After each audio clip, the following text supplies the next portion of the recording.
wind arrives first. It howls across the land with a voice sharpened by ice, tearing through open space where nothing stands in its way. There are no walls here, no shelter, no mercy. Just an endless white expanse where the air itself seems to be in motion, restless, searching, alive. Snow lifts from the ground and spirals upward, not falling but fleeing, driven sideways in blinding sheets. The horizon dissolves. Sky and earth blur into a single, colourless void, as if the world has been erased and redrawn in shades of white and blue.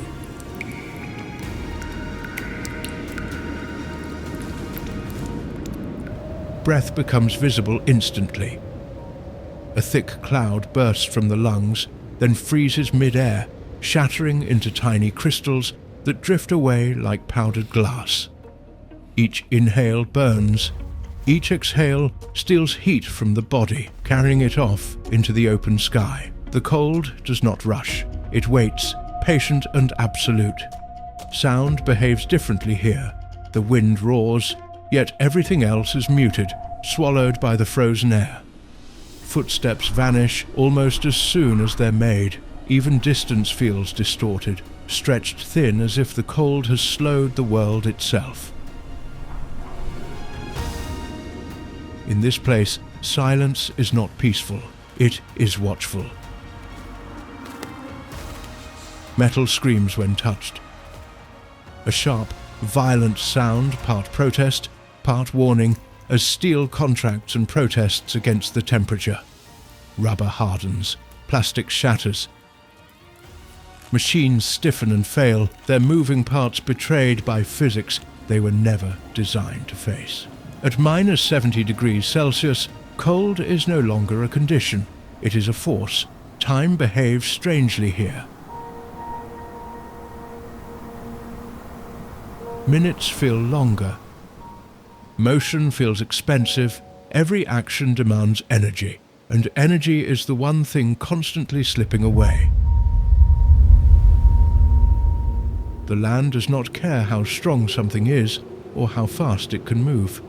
It only measures endurance, how long heat can be held against the dark. The ground beneath the snow is locked solid, frozen so deeply that even rivers surrender, their surfaces sealed under thick armor.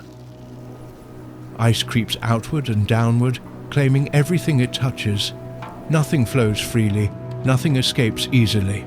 There is no life visible yet, no movement beyond the racing snow, no heartbeat beneath the surface. Just a vast, frozen stage where survival has not begun, but is already being tested. This is the moment before struggle reveals itself, before adaptation shows its hand. The cold presses inward from every direction. It tightens skin, it stiffens joints, it gnaws at the edges of existence with slow, methodical precision. There is no drama in it, no sudden violence, only persistence, a steady erasing of warmth, colour, and comfort. In places like this, winter is not a season that passes.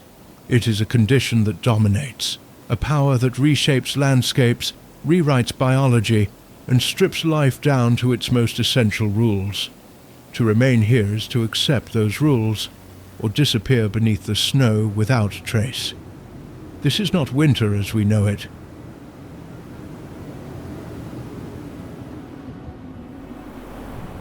This is survival rewritten. Welcome to winter in Alaska. Nothing here exists without opposition. In Alaska's deepest winter, every moment is a negotiation between forces that cannot coexist for long.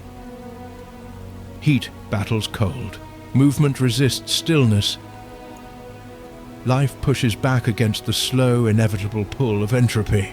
The universe's quiet insistence that everything given enough time will stop.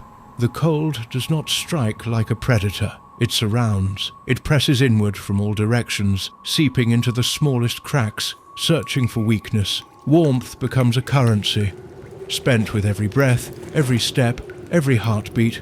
those who waste it do not last. Across the land, the terrain itself begins to change under the pressure. Snowdrifts rise like pale dunes, advancing inch by inch, swallowing fence posts, shrubs, even entire trees until only their upper branches remain, frozen hands reaching out of the white. What once marked the landscape is erased, replaced by smooth, wind-carved surfaces that shift with every storm. Rivers, which in warmer places are symbols of motion and life, surrender here in stages. Ice forms first along the edges, then creeps inward, thickening silently. Beneath the surface, the water slows, grows heavy, and finally freezes from the bottom up. Flow becomes memory, depth becomes solid. It is in this altered world that life must operate. Predators move carefully, conserving energy, measuring each step against the cost it demands.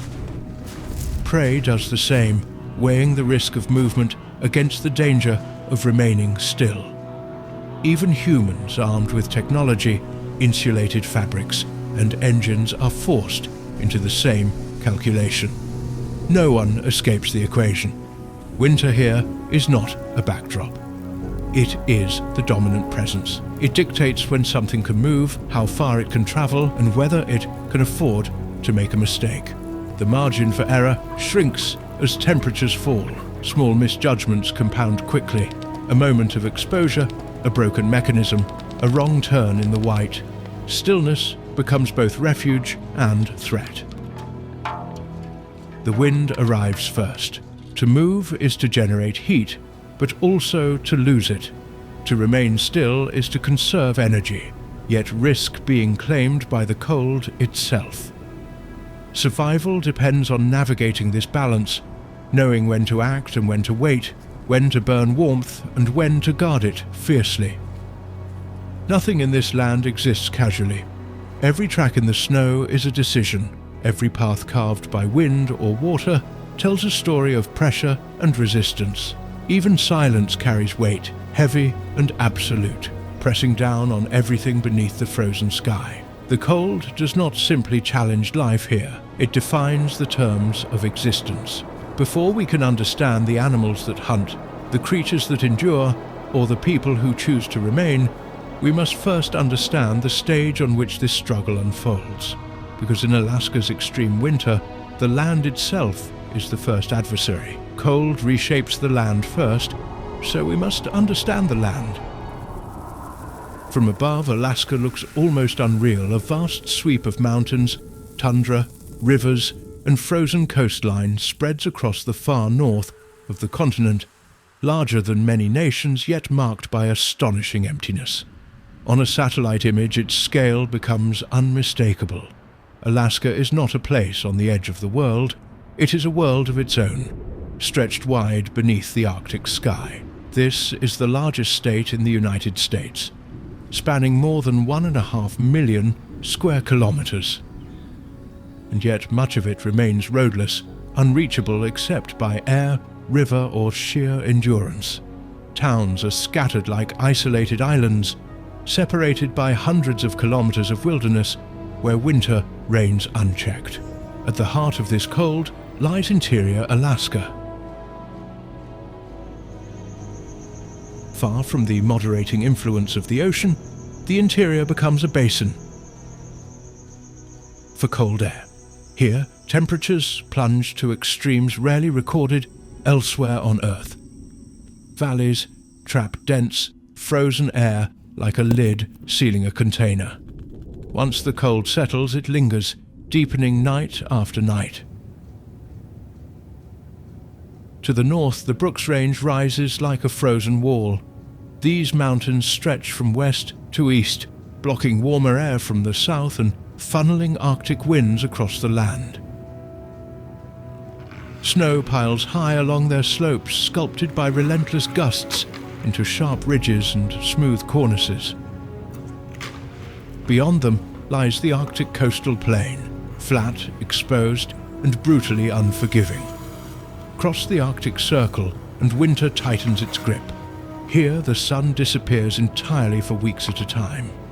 Daylight fades into a brief twilight, then vanishes altogether, leaving only darkness, stars, and the faint glow of auroras rippling across the sky. Without sunlight, the land loses one of its last defenses against the cold. Heat escapes faster than it can be replaced. This is why temperatures can fall to minus 70 degrees Celsius. Cold, dry Arctic air sinks and spreads across the interior. Snow-covered ground reflects what little solar energy remains. Long nights allow heat to radiate endlessly into space. With no oceans nearby to soften the extremes, the land cools rapidly, efficiently, completely. The result is a feedback loop of cold. Each clear night deepens the freeze.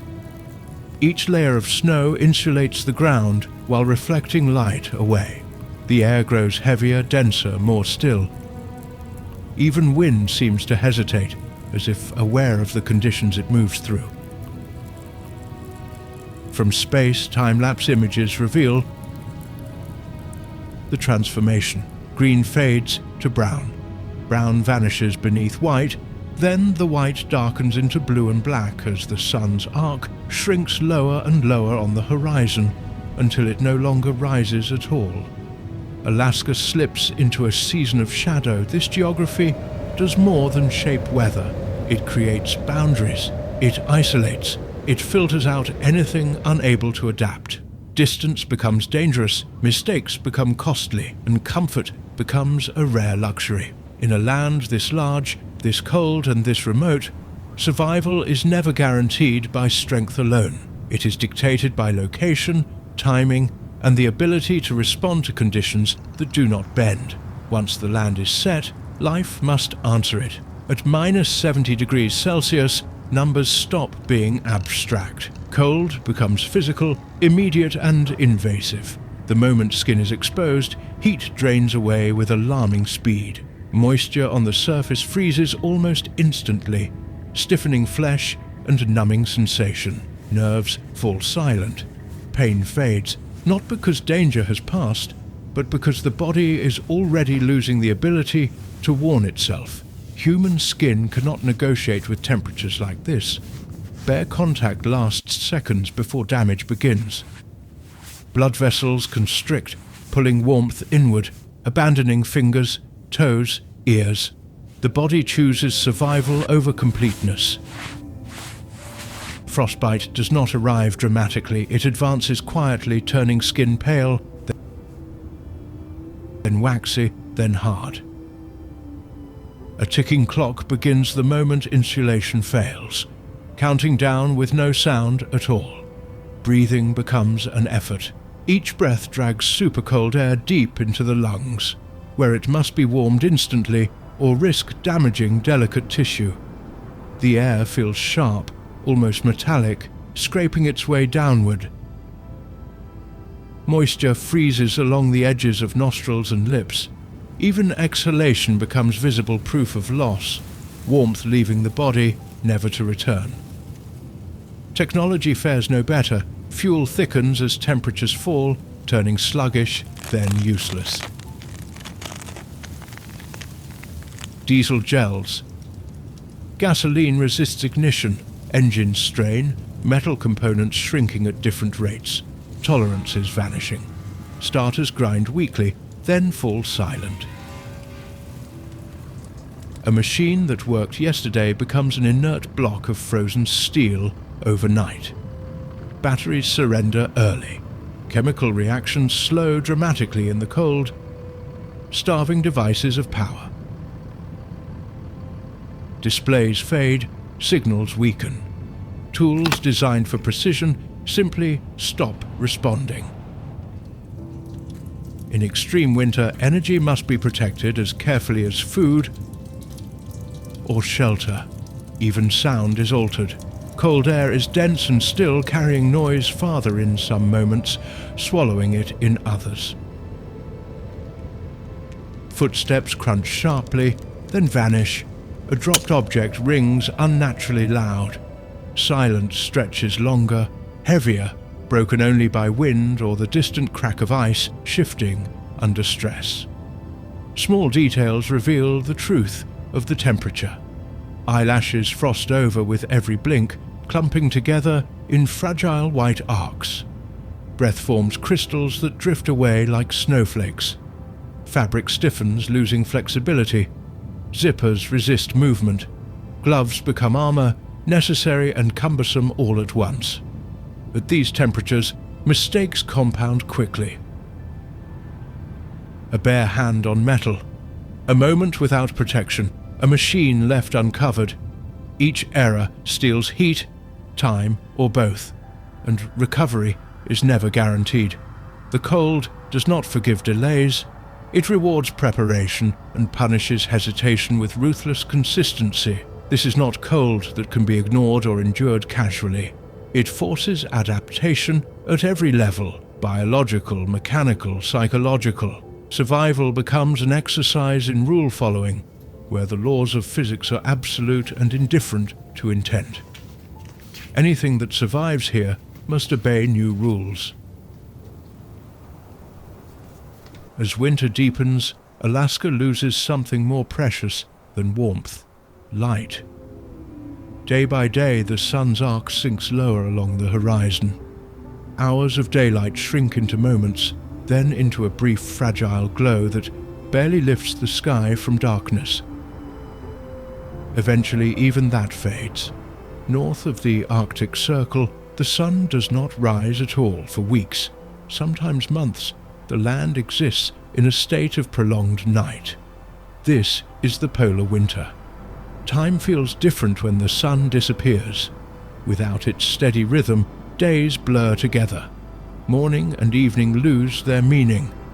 The sky hovers in a permanent twilight, deep blue at noon, black at midnight, with little distinction between the two. Shadows stretch endlessly across the snow, thin and distorted, cast by a sun that never truly appears. Life is built around light, and its absence ripples through every living system. In humans, circadian rhythms, the internal clocks that regulate sleep, alertness, and hormone release, begin to drift. Fatigue sets in at strange hours. Concentration falters. The body struggles to decide when to rest and when to wake. Even emotion can shift, weighed down by darkness that never fully lifts.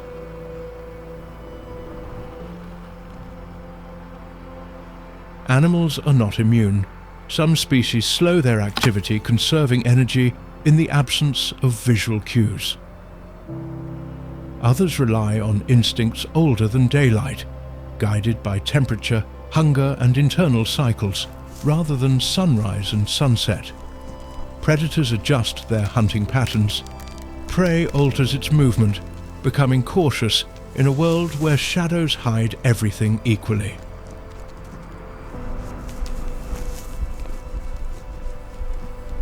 The landscape reflects this deprivation of light. Snow glows faintly beneath the twilight, casting a soft, cold radiance that feels unreal, almost lunar. Trees stand frozen and dark, their branches etched sharply against the sky. The world appears paused, as if waiting for something that refuses to arrive. And yet, the darkness is not empty. Across the night sky, curtains of green and violet light ripple and twist, the aurora borealis. Charged particles collide high above the earth, painting the darkness with motion and color. For a moment, the sky itself seems alive, dancing silently over a land locked in ice. It is a reminder that even in the absence of the sun, energy still flows. But it does not warm the ground. Without sunlight, the land loses its primary source of heat. Each day without solar radiation allows the cold to deepen, sinking further into soil, ice, and bone. Temperatures stabilize at extremes, no longer rising with daylight, no longer retreating at night. Winter becomes constant. In this prolonged darkness, warmth takes on a new significance. It is no longer just comfort, it is survival.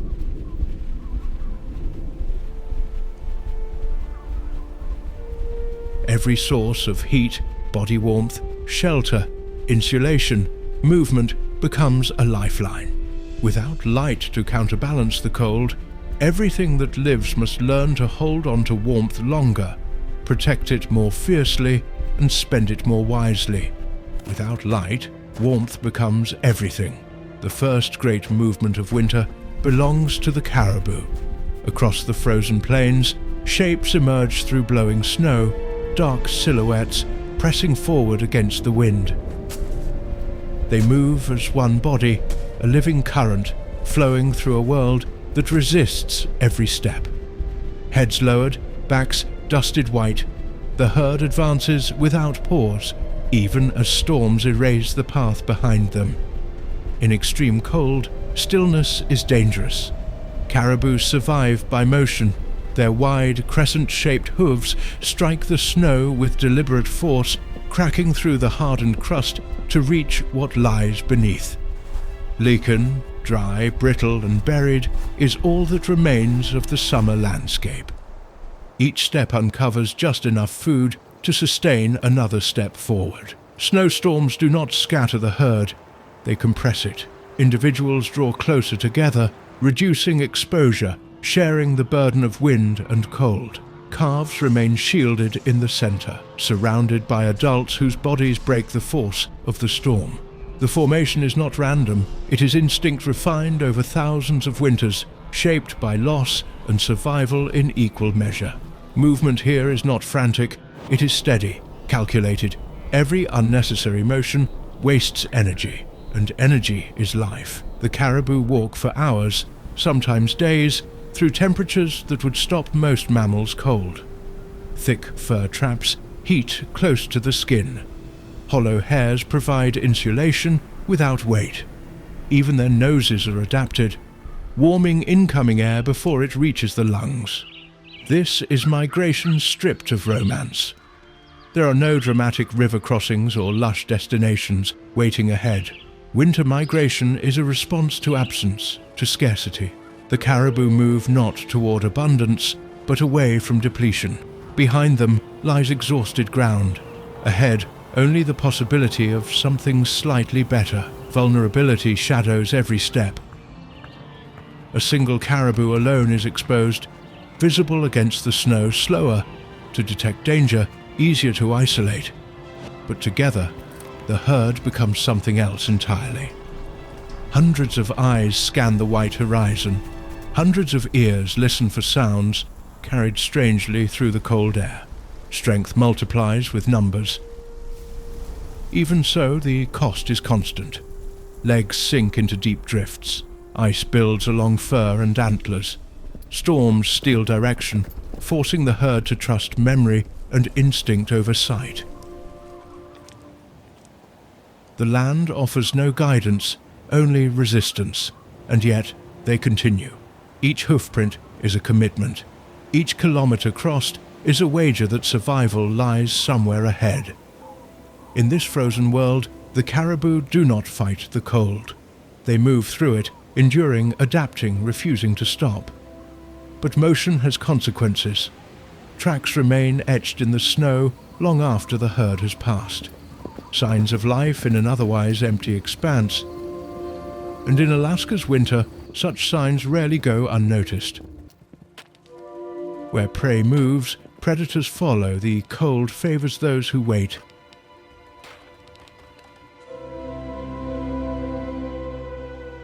From the edge of the white expanse, the grey wolf watches. Its coat is thick and frost-dusted, each guard hair tipped with ice that glints faintly in the dim winter light. Breath rises in slow, rhythmic plumes, drifting upward before being torn away by the wind. Nothing about the wolf's posture suggests urgency. Speed is not the weapon. Here, in Alaska's extreme winter, the wolf survives through endurance, through patience, sharpened by hunger and discipline enforced by the pack. Chases are costly in deep snow. A reckless sprint can burn more energy than a successful hunt can replace. The wolf understands this equation instinctively. Instead, it observes.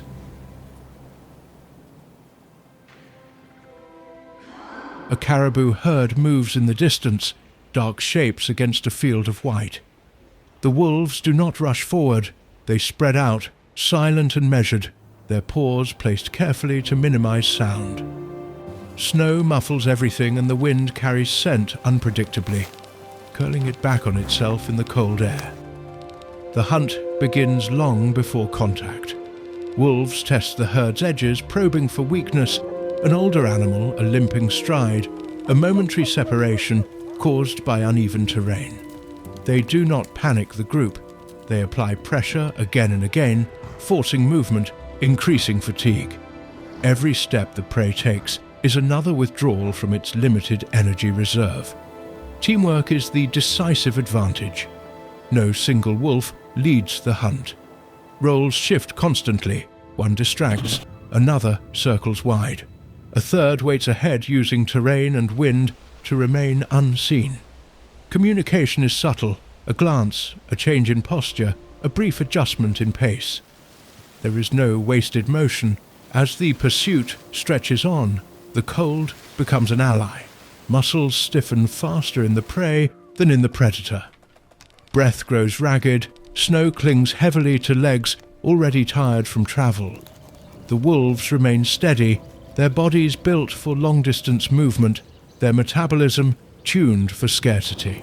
When the moment finally arrives, it is swift. The pack closes in, not with explosive speed, but with certainty. The caribou stumbles, balance is lost, the distance collapses. What follows is efficient, practiced, and brief. In this environment, hesitation benefits no one. Afterward, the wolves feed quickly. Fur around their muzzles stiffens with ice. Blood darkens the snow, steaming faintly before freezing solid. There is no excess, no indulgence. The cold preserves nothing. Every calorie matters. Once the meal is finished, the pack moves on. The land does not allow lingering. Wind scours away evidence. Snow begins to fall again, erasing tracks, smoothing over the scene as if it never happened. The wolves fade back into the white, breath steady, steps measured. In Alaska's winter, predators do not conquer through power alone. They survive by understanding limits, knowing when to move, when to wait, and when endurance will outlast speed. But not all hunters chase. In the deep winter forest, sound disappears. Snow hangs heavy on spruce branches, muffling the world beneath it. The ground is soft but deep, layered and treacherous for anything unprepared. Here, survival depends not on strength or speed, but on precision. The lynx moves first. Its paws are enormous in proportion to its body, spreading its weight like snowshoes. Each step barely dents the surface, allowing it to glide where others would sink. Frost clings to its whiskers, framing eyes that remain fixed and unblinking. The lynx does not rush. It waits, suspended in stillness, so complete it seems carved from the forest itself. Nearby, the snowshoe hare feeds. Its coat has turned pure white, a seasonal transformation that dissolves its outline against the snow. Its hind feet are long and wide, built to launch it forward in explosive bursts. The hare pauses often, ears rotating slowly, listening for disturbances carried faintly through the frozen air. This is a conversation without sound. Minutes pass, then more. Neither animal moves. Energy is conserved, tension held, the balance delicately poised. In winter, stillness is as active a choice as motion. When the moment breaks, it is instantaneous. The hare bolts, legs snapping against the snow with sudden force, body vanishing in a blur of white. At the same instant, the lynx explodes forward, hind legs driving, paws skimming the surface as if the snow were solid ground. For a few heartbeats, predator and prey exist only as motion. Then, just as quickly, it ends. Sometimes the hare escapes. zigzagging into dense cover where even wide paws lose their advantage. Other times the lynx closes the distance, the silence replaced briefly by a burst of movement before stillness returns once more. This exchange repeats countless times across the boreal forest. It is not a battle of good and evil, but an equation, balanced, relentless, and ancient. When hares are plentiful, lynx thrive. When hare numbers fall, the lynx follows. The cycle rises and falls over years, written not in calendars, but in tracks and empty clearings. Winter sharpens this relationship. Deep snow favors the lynx's wide feet. Hard crusts and packed trails give the hare moments of advantage. Weather shifts tip the balance back and forth, never permanently, always in motion. Nothing here is wasted. A missed hunt is not failure, it is data. A successful escape reshapes the next encounter. The forest records every outcome in silence, adjusting populations not through judgment, but through arithmetic. Above this quiet struggle, branches creak softly under the weight of snow. Shadows stretch thin and blue across the ground. Life continues at close range, unseen by most, dictated by adaptations measured in centimeters and seconds.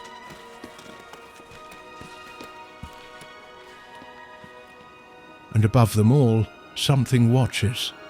Above the frozen ground, the air tells a different story.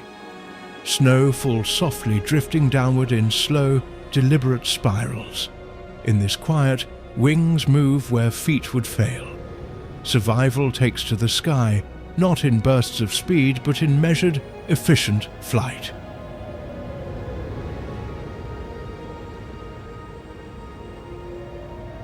The owl hunts without sight. Perched silently on a frost-coated branch, it tilts its head, listening. Beneath the snow, hidden from view, a small movement disturbs the stillness. A mouse tunneling through darkness, unaware of what waits above.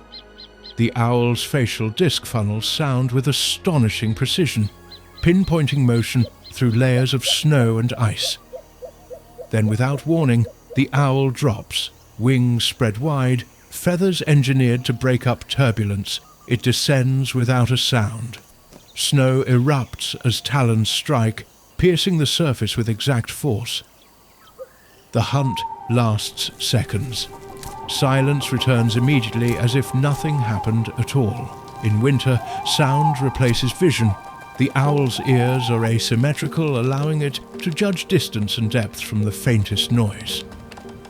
It hunts in near-total darkness, during twilight that never ends, guided by information most creatures cannot perceive. Every success is a triumph of specialization over scarcity. Not far away, another shape moves through the sky. The raven's wings beat steadily, powerful and unmistakable. Where the owl is secrecy, the raven is awareness. Its glossy black feathers contrast sharply against the snow, a moving signal in a colorless world. Ravens do not hunt in the traditional sense. They observe, they remember, their intelligence is legendary. Ravens follow predators, not to challenge them, but to learn from them. A wolf pack in motion attracts their attention. A fresh kill becomes an opportunity. They arrive quickly, calling loudly, announcing their presence without fear. In the deep cold, efficiency matters more than secrecy. Snow swirls around their wings in slow motion as they land, hop, retreat, and return again. They test boundaries, steal scraps, and depart before danger closes in. Their survival depends on adaptability, the ability to exploit moments others create. Winter sharpens their minds. Food is unpredictable. Mistakes are costly. Ravens remember locations, patterns, and even individual animals. In a land where survival is uncertain, intelligence becomes as valuable as strength or speed. Above the frozen forests and open tundra, these aerial lives intersect without conflict. The owl moves unseen, precise and silent. The raven moves boldly, loudly and alert. Both succeed by mastering different dimensions of the same hostile environment. Below them, the snow remains unbroken, hiding the stories unfolding beneath its surface. Above, wings cut clean paths through falling flakes, leaving only brief traces before the storm erases them. In Alaska's winter, survival does not always mean pursuit. Not all life runs or flies. Some endure. Beneath the vastness of Alaska's winter, another world exists. It is hidden under layers of snow, insulated from the wind and the killing cold above.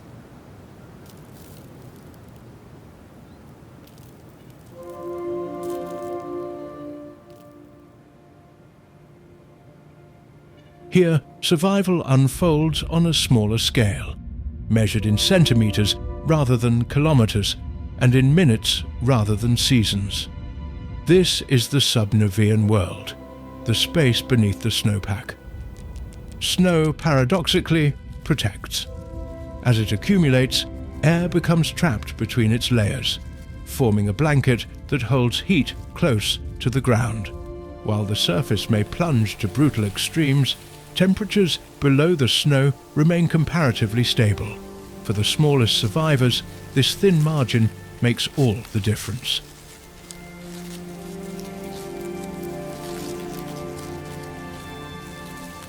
Mice carve networks of tunnels through this sheltered layer. Their movements are constant and purposeful, whiskers brushing against frozen soil and packed crystals. They feed on seeds, roots, and bark, rarely emerging into the open. Above-ground exposure lasts only seconds. Below the snow, life continues in quiet, unseen corridors. Weasels follow them. Slender and flexible, their bodies are built to slip through tunnels, barely wider than themselves. Their fur turns white in winter, but color matters little here, where darkness dominates. Heat loss is the enemy. The weasel hunts with relentless efficiency, driven by a metabolism that demands frequent meals in a land that offers no excess. Every hunt is close, every mistake is fatal. Above the snow, foxes patrol. Red foxes and Arctic foxes move lightly across the surface, their paws furred for insulation and traction.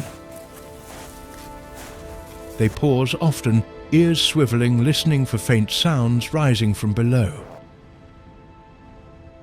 When a noise breaks the stillness, the fox leaps, high and precise, plunging headfirst into the snow in a maneuver perfected over generations. The snow erupts, then settles. Sometimes the fox emerges with a prize, sometimes with nothing but frost clinging to its fur. In winter, success is never guaranteed. Persistence matters more than victory. Insulation is everything at this scale. Dense fur traps warmth. Compact bodies reduce surface area. Burrows offer refuge from wind and predators alike. Even tails serve multiple purposes: balance, signaling, and when curled tightly, an extra layer of warmth over the face. These small lives operate on narrow margins. Energy gained must exceed energy spent. A missed meal is not an inconvenience, it is a threat. Yet the snowpack, fragile and temporary, sustains an entire hidden ecosystem.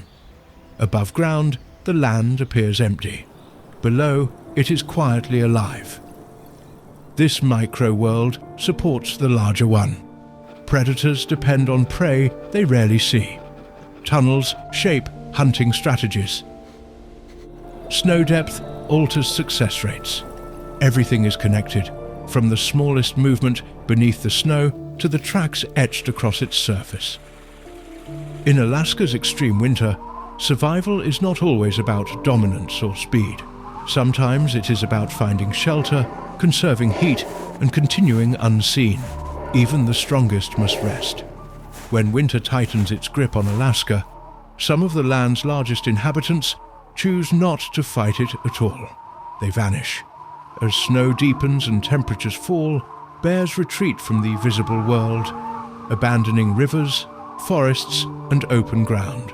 Their tracks fade beneath fresh snowfall, leading to slopes, roots, and hidden hollows, where entrances disappear almost as soon as they are made. Inside these dens, life slows to a near standstill. The space is small, dark, and still. Frost creeps along the walls, but the interior remains just warm enough to sustain what is left of the bear's heat. Curled tightly, its massive body becomes a reservoir of stored energy, carefully rationed over months of absence. Hibernation is not sleep. The bear's heart rate drops dramatically. Breathing slows to only a few breaths per minute. Body temperature falls slightly, but not enough to risk freezing. Metabolism shifts gears, burning fat reserves accumulated during the frantic abundance of summer and autumn. No food enters, no water is drunk. Waste is recycled internally in a remarkable biological economy, allowing the bear to endure without leaving the den. Muscles weaken only slightly. Bones lose little density. When spring returns, the bear will emerge thinner, but alive, capable, and ready. The den itself is a masterpiece of quiet engineering. Snow seals the entrance, insulating the interior from wind and temperature swings. Darkness becomes absolute. Time loses structure. Outside, storms rage, rivers freeze solid, and predators roam in search of scarce prey. Inside, the bear remains removed from the struggle entirely. This is survival through absence.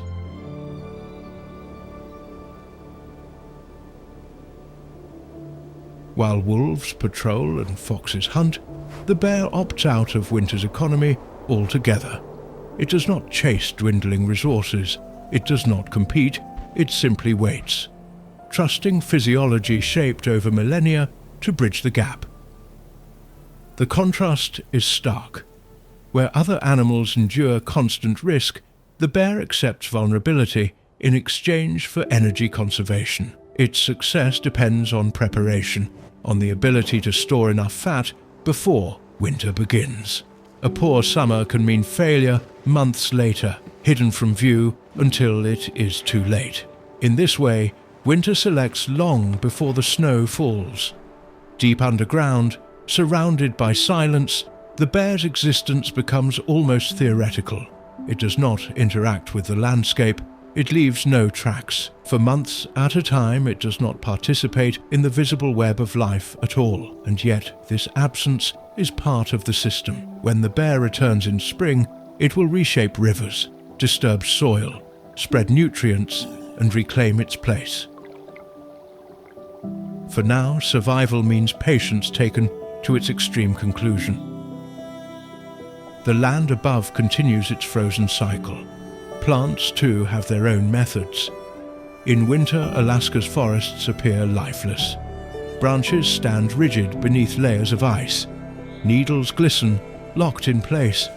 Trunks creak softly as temperatures plunge, expanding and contracting with sharp, echoing cracks that travel through the frozen air. To the untrained eye, these trees seem dormant, paused, barely enduring, but they are not frozen in the way stone or metal is frozen. They are alive and resisting. As winter approaches, trees begin a quiet transformation.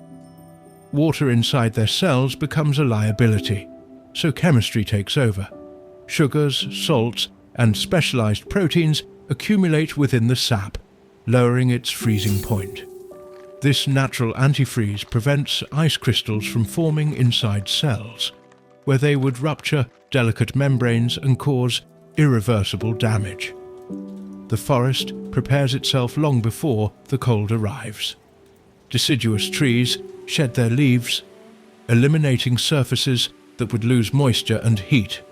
Evergreens narrow their needles, reducing exposure while allowing photosynthesis to continue whenever light permits.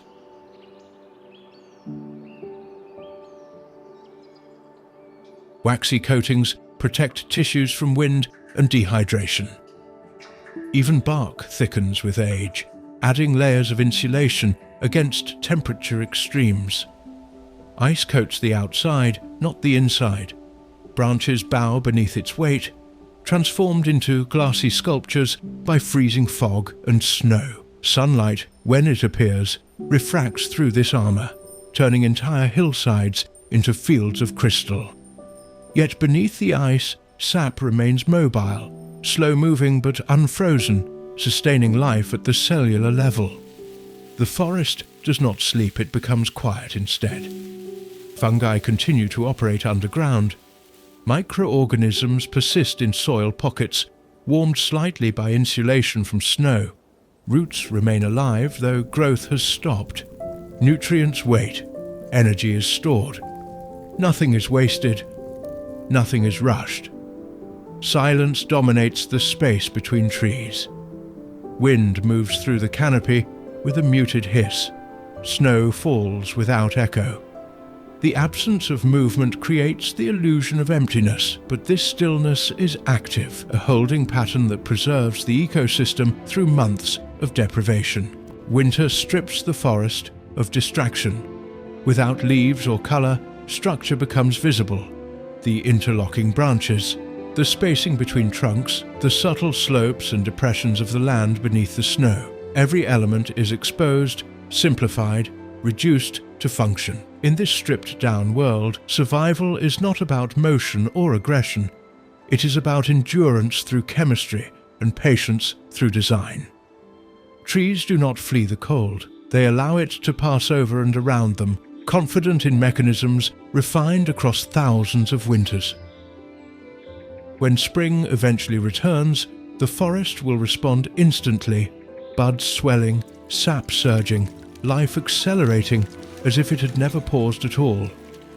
For now, the trees stand as monuments to quiet resistance, but humans choose to stay awake. Long before engines, insulation foams, or satellite forecasts, people learned how to live here. Not by conquering the cold, but by listening to it.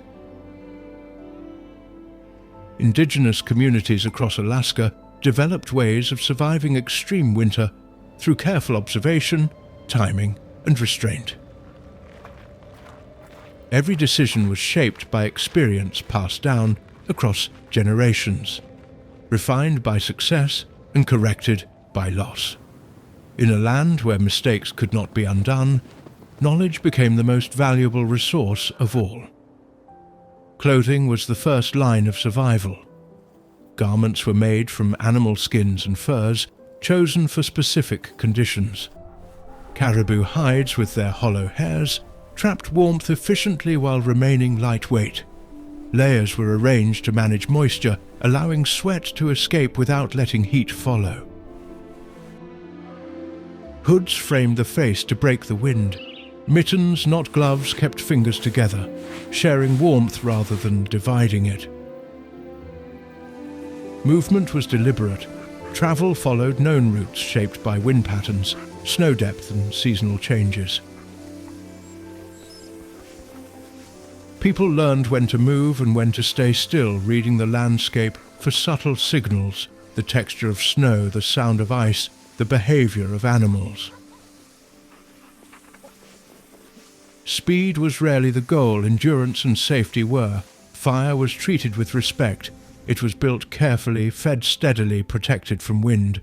Smoke carried meaning, signaling location, safety, or warning. Inside shelters, warmth was conserved through design rather than excess.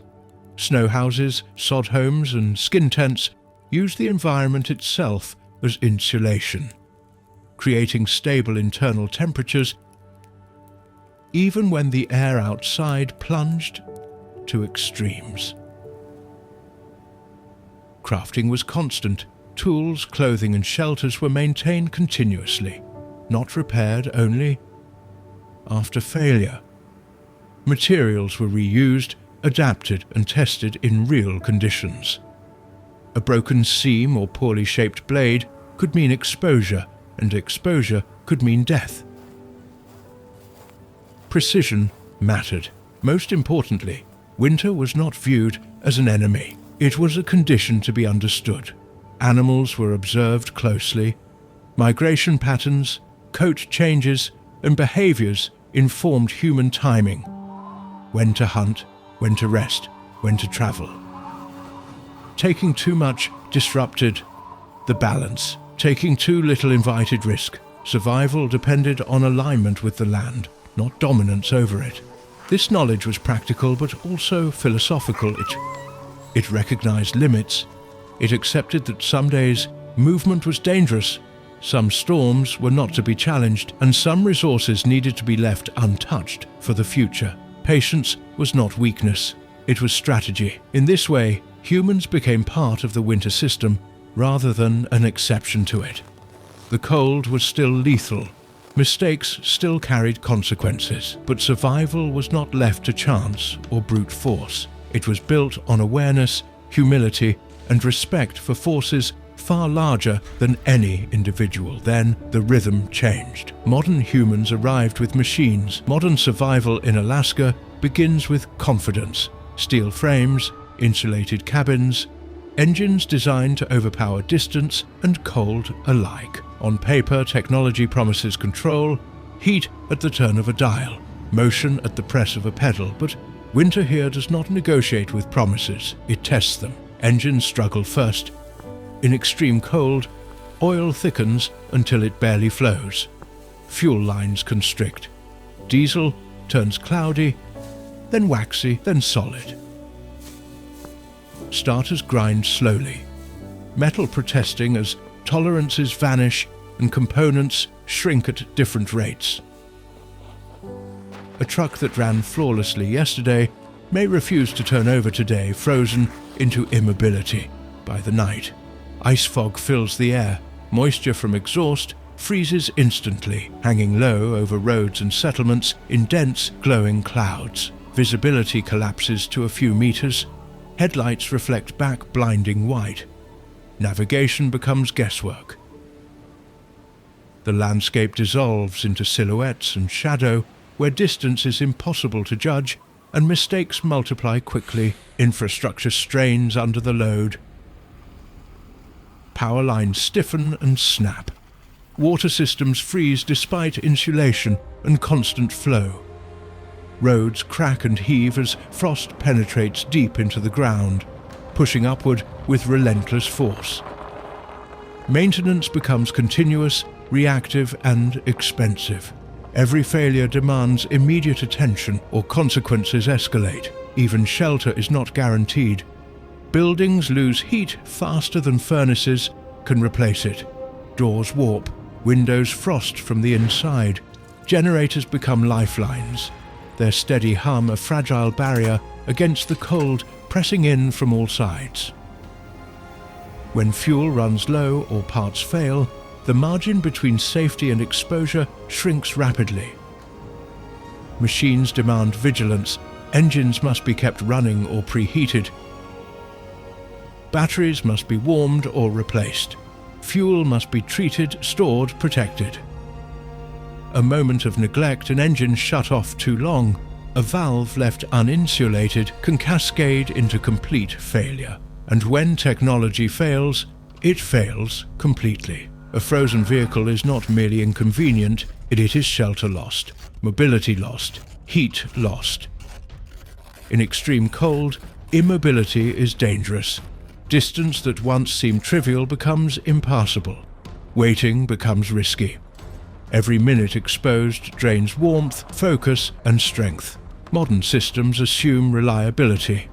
Winter in Alaska dismantles that assumption piece by piece. It exposes weak points in design, supply chains, and planning. It reminds those who live here that technology is an extension of human limits, not a replacement for them. In this landscape, success still depends on judgment, knowing when to travel, when to turn back, when to abandon equipment rather than risk exposure. Experience matters more than horsepower. Preparation matters more than speed. Steel and fuel make survival possible, but they do not make it guaranteed. Sometimes the cold wins. In Alaska's extreme winter, failure rarely announces itself loudly. It begins quietly, often invisibly, with conditions shifting just enough to tip the balance. A light wind strengthens, snow thickens, landmarks fade, the world narrows until only what lies a few meters ahead remains visible. Whiteouts erase direction. Sky and ground merge into a seamless field of white, removing depth, contrast, and horizon. Movement becomes disorienting. Forward, backward, and sideways lose meaning. Even experienced travelers can become uncertain, second-guessing steps taken moments before. In these conditions, distance is deceptive and time stretches thin. Isolation compounds every problem. Towns are far apart, roads are few. Outside of them, help may be hours or days away. Communication devices weaken in the cold. Batteries drain. Signals fade. A broken vehicle or failed machine turns isolation to immediate risk. Equipment failure is rarely dramatic. A zipper freezes, a boot stiffens and cracks, a fuel line clogs, a heater sputters and dies. Each malfunction on its own may seem manageable. Together, they form a chain that pulls warmth, mobility, and options away, one link at a time. Cold affects judgment, hands lose dexterity, thoughts slow, decision-making becomes difficult, just as clarity is most needed. Tasks that should take seconds stretch into minutes. Simple errors, misplaced gloves, exposed skin, delayed movement carry consequences far out of proportion to their cause. Rescue, when it comes, is not guaranteed. Aircraft struggle in low visibility. Ground travel is slow and hazardous. Weather dictates terms, not urgency. In extreme cold, time works against everyone involved. Survival stories here are rarely about heroics. They are about small decisions made early enough to matter. Turning back before conditions deteriorate. Setting camp rather than pushing forward. Recognizing the signs of danger before they become irreversible. Those who endure learn to respect the warning signals. The sound of wind changing pitch. The sudden quiet before a storm. The feel of cold deepening beyond what gear can manage. Experience sharpens awareness, but even experience does not grant immunity. The land remains indifferent. It does not punish carelessness, nor does it reward courage. It simply continues, unchanged by success or failure. Tracks vanish beneath new snowfall. Evidence fades. Lessons persist only in memory if there is someone left to remember them. And yet, people continue to live here. They plan, they prepare, they accept risk, not because they underestimate it, but because they understand it. Survival in Alaska's winter is not about eliminating danger, it is about living with it. Fully aware of the cost, yet people remain. There are moments in Alaska's winter when the world seems to hold its breath. The wind dies down, snow settles, even the creak of trees fades into stillness. What remains is not quiet in the ordinary sense, but something deeper, an absence so complete it feels physical, pressing gently against the ears. Sound does not travel here as it should. Cold, dense air bends and absorbs noise, softening edges, stretching distances. A footstep crunches once, then disappears. Voices feel distant, as if spoken through layers of fabric. The landscape swallows echoes before they can return. Across the tundra, wide open spaces amplify this effect. Mountains rise in the distance, their outlines softened by frost and low light. Frozen rivers cut pale lines through the snow, silent and unmoving. Nothing stirs. Nothing interrupts the stillness. From above, the land appears untouched, a vast canvas waiting for a mark that may never come. This silence is not empty. It is full of suspended motion, wind paused between gusts, snow waiting to fall, animals hidden and alert beneath the surface.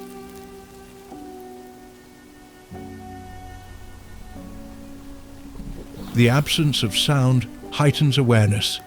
Small details stand out: the faint hiss of breath inside a hood, the soft scrape of fabric against ice, the distant crack of a tree adjusting to the cold. Time stretches.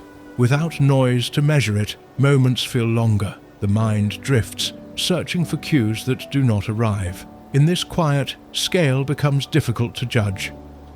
The land feels larger, older, unhurried by human presence. Wide shots reveal the truth. From a ridge, the tundra unfolds in every direction, unbroken by roads or movement.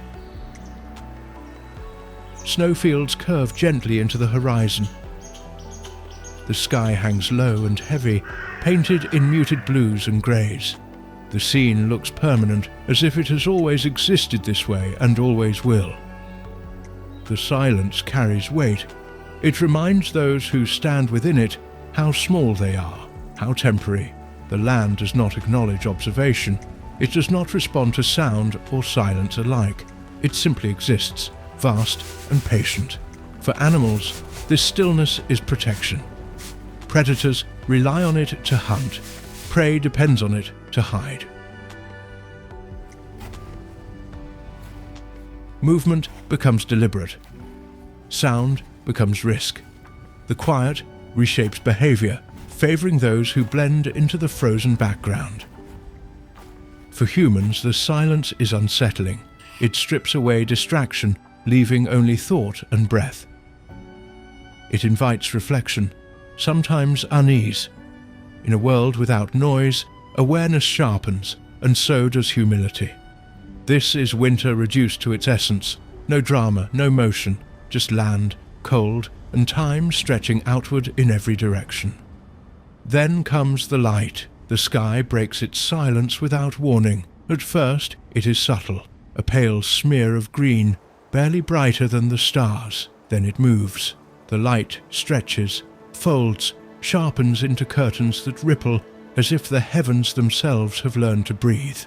This is fire without heat. Above Alaska's frozen ground, the aurora ignites, not from flame, but from collision.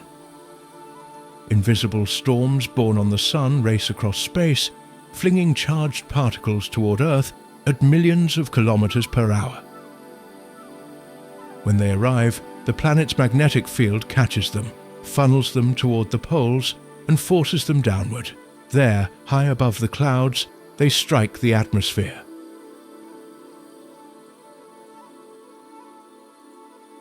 Electrons slam into oxygen and nitrogen atoms. Energy transfers. Atoms glow as they release it. Green blooms from oxygen. Reds flicker higher up. Purples and blues appear at the edges, rare and electric. Physics becomes color. Mathematics becomes motion. The sky turns alive. Bands of light stretch from horizon to horizon, twisting like silk in slow water. They pulse, fade, then surge again, brighter than before. No two displays are the same. Each is shaped by solar winds, magnetic fields, altitude, chance. Below, the land remains frozen and unmoved. Snow reflects faint glimmers of green. Trees stand black and skeletal, their branches cutting into the glow. Rivers stay locked in ice. The contrast is absolute. Motion above, stillness below, fire and frost sharing the same frame. The aurora feels close, but it is not. It dances more than 100 kilometers overhead, unreachable, untouchable, and yet it commands attention, pulls eyes upward, rewrites the scale of the world. People forget the cold for a moment, animals pause. The sky becomes the story. Ancient cultures watched these lights with reverence and fear. Some saw spirits, Others saw omens, battles, ancestors passing overhead. Modern science offers equations and plasma physics, but the effect remains unchanged. Knowledge does not diminish awe, it sharpens it. Understanding how the aurora forms only deepens the wonder that such invisible forces exist at all, that the sun, distant and blinding, can touch a frozen forest on Earth with light. The display does not roar, it does not crackle, it is silent, unfolding without sound, as if respecting the winter below. Curtains collapse into arcs, arcs unravel into scattered sparks. Then the sky darkens again, leaving only stars and memory. The cold returns to awareness. Breath fogs, snow creaks under boots. Time resumes its slow march. The moment passes unrepeatable, unrecordable in full. This land may seem empty, hostile, inert, but above it, forces beyond human scale are always moving, always interacting. Even in the deepest cold, energy flows. Even in darkness, light waits. Winter does not last forever. At first, no one notices. The horizon lightens by minutes, not hours. A faint band of pale blue replaces the endless black, lingering just a little longer each day. The sun does not rise so much as it hints at itself, an implication rather than a presence. But in Alaska, implication is enough. The land begins to respond before it fully warms. Shadows sharpen. Snow reflects light instead of swallowing it whole. The long blue twilight loosens its grip, and with it, time starts to move again. Animals feel the change before it can be measured. Caribou pause longer while grazing, lifting their heads as the sky brightens. Wolves travel farther, their patrol stretching with the day. Birds adjust their calls, subtle shifts in timing and frequency, recalibrating internal clocks that have been drifting for months. Light is information. It seeps into bodies, resets hormones, alters hunger, rest, and movement.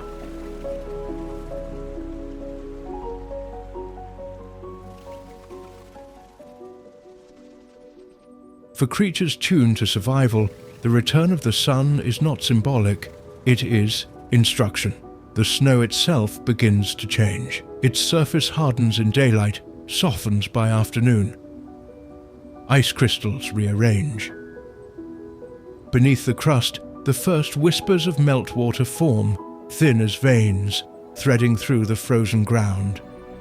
Rivers remain locked, but pressure builds beneath the ice, groaning and cracking in slow, ominous rhythms. The forest exhales. Trees that have stood rigid and silent all winter begin to transport sap again, microscopic channels reopening after months of chemical suspension.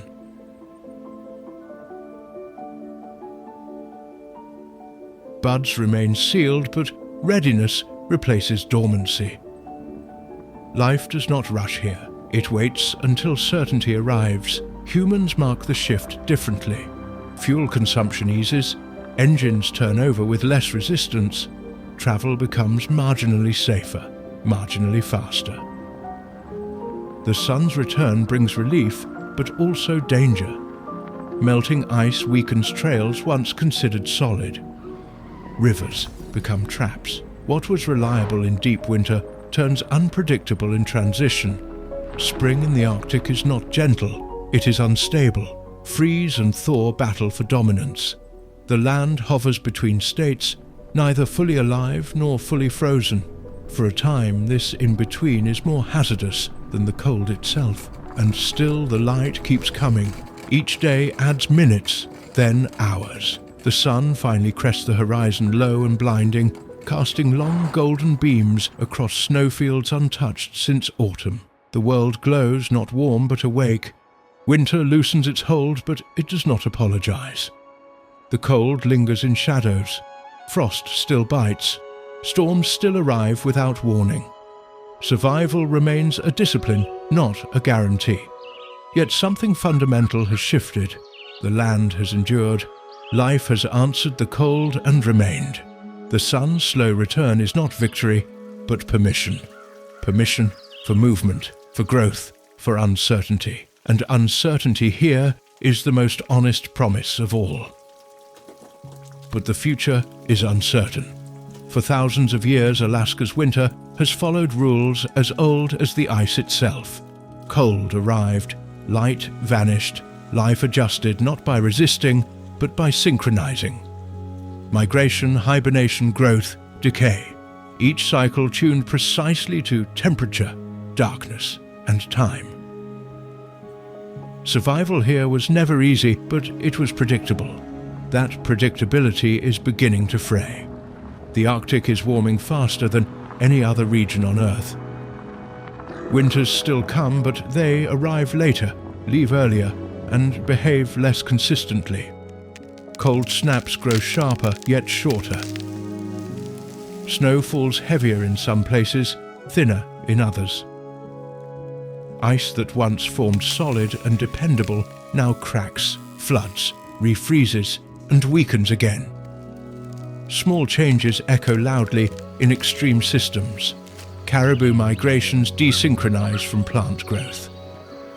Freeze-thaw cycles create ice layers that lock food beneath the snow.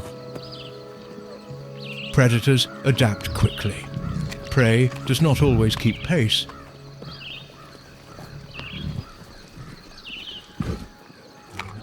Even trees, masters of patience, face stress from temperatures that fluctuate beyond what their chemistry evolved to endure.